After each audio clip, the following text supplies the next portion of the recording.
All right, hey everybody, we are back with another series here, new series today. First one starting off right here, and you will notice I do have an ad blocker on here, so it should be a lot better now for you guys that wanted that. Also, just keep in mind that there is links down in the description below for some amazing stuff if you want to check that stuff out while you're hitting the like and subscribe button. But today, starting it off here, dealer finance manager was caught adding $20,000 worth of services and bogus fees to a sale. Again, a Lexus dealer, Lexus, Toyota, same thing. I mean, where do these guys get off? So let's look at this. So, and this was actually from Car Edge, was the one that did this. Okay, so here it is right here. We're going to close that. I like to go fast. We're going to skip right to it. This latest dealer gift comes by us from the way of a tweet on X via friends of the site, Zach of Car Edge. Okay, Ray and Zach show on YouTube. Great people, great show. In the tweet, Zach says they recently helped a customer with a Lexus deal to get at Lexus of Englewood, New Jersey. Okay, so they helped him get a deal. They helped him get $7,000 off on this thing too, so that was pretty sweet. Okay, so they got $7,000 off sticker price on a new Lexus. Very nicely done. And apparently though, apparently the dealer finance manager may not have liked that the customer got $7,000 off. Zach says they were informed of what the manager was trying to pull through a message from one of the guys working on a deal. You got to be kidding me. Read the message. Not long after the customer sent them over the vehicle contract. So let's take a look at this. Okay, so it's a brand new Lexus, and doesn't let us see what model and the details there and stuff. Okay, but we see here it's new. Look at these extra fees they want to tack on here. Notice the price too. Okay, total price of the vehicle is $82,000. Okay, but look at when it's all said and done, $90,000. Just insane. But look at these fees that are in here too. They're putting in. Okay, price of the unit is $62,000. Okay, but it goes up. Like I said, you see all this stuff that gets up to here to $90,000, but the price of the unit is $62,000. They want a maintenance contract for $5,000, whatever a maintenance contract is. I don't know what this is. Is it extended warranty? No, because we have an extended warranty here as well too. The extended warranty is $9,000. Toyota Motor Insurance Services, $1,200. Optional sales commission, not required by law, $1,240. And a tire and wheel product for $4,500. This is the worst one I've ever seen. Of all of these, this is absolutely the worst I have seen of shady dealer stuff. Okay, insane. What do they say on here? Basically, yet manager is trying to add on nearly $21,000 of BS extras, $9,000 extended warranty on top of a $5,000 maintenance contract, another $5,000 for wheel and tire, more insurance from Toyota for $1,200. It's the most ridiculous of everything I've ever seen. Now, it says right here, surprisingly, Zach says they were able to get rid of all of this crap removed and the deal moved forward. Good deal there. Nicely done. But it says right here, though, I agree here. Personally, seeing that would have been a deal breaker for me, and I would have torn the contract up and walked. I sure wouldn't have bought that Lexus. I sure wouldn't have, though. I'm sure though, whoever's buying that Lexus is a better person than I am. It's ridiculous. This is stupid. This is the dumbest thing we've ever seen. Just look at how absolutely crazy this is. I mean, that is the most insane markups I have ever seen to date. And you can see it was just a few days ago. Craziest thing I've ever seen. And of course, it's a Lexus dealer. Lexus and Toyota are always the worst with this stuff. Off the charts crazy. Moving on from there, right here. Okay, here's another one now as far as Toyota goes here. This Land Cruiser at auction goes for just barely over MSRP. Again, I've said this before. We're only going to be on here for 10 seconds. But I want to tell you, this one here, again, do not pay markups. I don't care who Toyota is, Ford, I don't care who anybody is and what they're selling you. Do not ever pay markups. You do not have to. There's no reason for it. And this goes to show you right here. It's the same thing.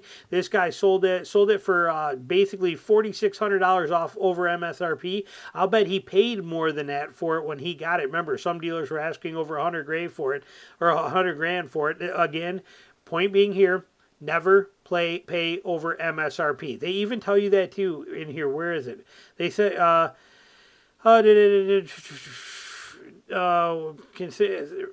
right here. Regardless, it's a great example of why buying over MSRP is a bad business decision. Don't do it. Don't do it. Moving on from there.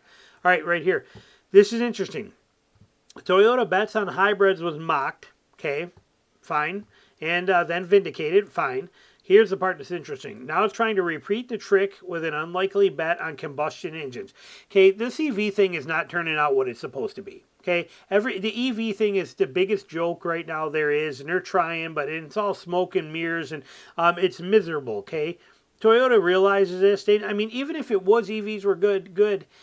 Our grids could not handle 50% of the population running EV chargers. They couldn't do it. Look at all the brownouts and all the stuff that happens when it's a hot day. Okay, they cannot do it. It's years and years away from here. Toyota sees this and they're jumping in and they're going to focus on.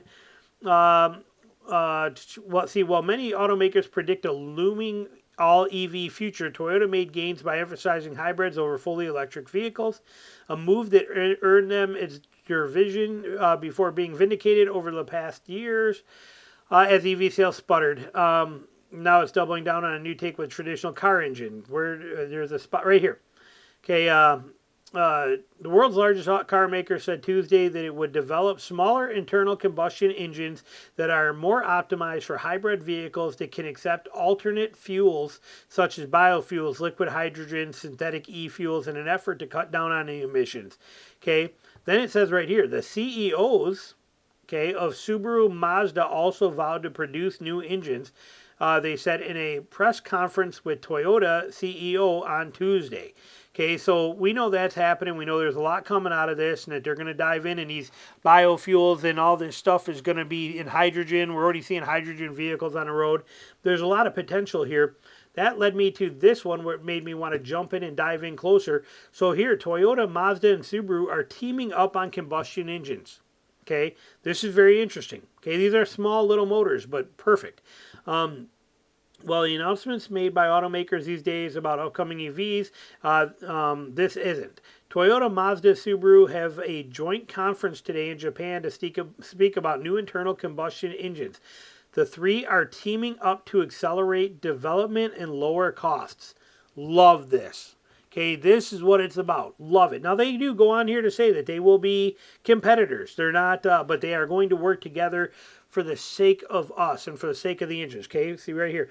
Rather than engineering a common engine used by all three companies, the trio will work on signature engines that represent their respective brands. Specifically, Toyota is preparing new inline fours, Mazda is pursuing rotary engines, and Subaru aims to improve the horizontally opposed boxer engine. Okay, the new powertrains will be compatible with several carbon neutral fuels, liquid hydrogen, biofuels, synthetic fuels. Beautiful, beautiful. This is a step in the right direction. Along with the announcements, future engines, where's the spot I'm looking for? Rotor engine serves at about, it says right in here, search in, right here. Toyota, Mazda, and Subaru made it crystal clear they remain rivals, despite joining forces to develop more frugal powertrains. Because these new engines will be smaller, the trio says future models are going to have lower hoods for better aerodynamics, further improving efficiency. At the same time, these changes will give designers more freedom. Very cool. So you have three top tier, top shelf companies, Toyota, Mazda, and Subaru, that make amazing vehicles, and they're all joining together and they are going to whip out some new motors to try and beat this EV craze. I love that. Absolutely fantastic. All right, last one we are going to throw in here for you right here. Excellent video. I suggest you go over and look at it. The Fast Lane truck. They go through and they are testing the new 6-cylinder Ram Hurricane 1500 against the Chevy and the Ford V8s. And they do the efficiency test. It is an incredible video, a lot of great stuff. I will give you the quick rundown. The GMC 18.3, the Ford F-150 got 19.2. The Hurricane came in at 7.2. Hurricane is also in a Rebel trim. The Ford one was in Tremor trim, so these are very similar trimmed items. The non-Rebel variants of the 1500 will probably do better, but basically that's what you're giving up for that inline 6-cylinder turbo. Compared to a V8, the Ram, and if you want just the specs on that Ram, in a Rebel form, that Hurricane on the Denver 1000 or Denver 100 loop that they do right here, okay, their Denver 100, it came in at 17.2 is what they got. Okay, so take it for what it's worth and how it is, and I hope you enjoyed it. We'll be back with more stuff for you soon, and thanks for watching.